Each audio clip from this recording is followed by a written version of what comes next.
Naam, bwana captain, pole na mchezo. Asante. Lakini pia ongeleni kwa kuchukua pointi zenu 3 kwenye mchezo wa leo. Asante. Bwana, nataka kufahamu leo mlikuwa mmejipanga katika namna gani kuhakikisha kwamba mnadominate mchezo wa leo na kupata ushindi, japokuwa mmepata goli moja ambalo kwenye aggregate mmeshindwa kufuzu kwenda hatua inayofuata. Leo mlikuwa mna plan gani kwenye game ya leo? Tuliingia na plan ya kupata matokeo na tunamshukuru Mungu tumepata matokeo, japo sio ya kutuweza kutuvusha katika hatua inayofuata. Tunashukuru Mungu. Ila nadhani tu kuna baadhi ya makosa yamejitokeza hasa kwa upande wa waamuzi. Sidhani kama walikuwa upande wetu sana.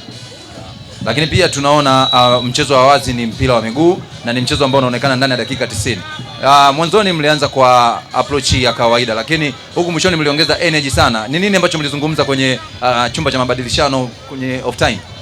Tulikuja na plani ya kushinda tu. Japo hatukupata matokeo mengi, ila plani yetu ilikuwa ni kushinda tu.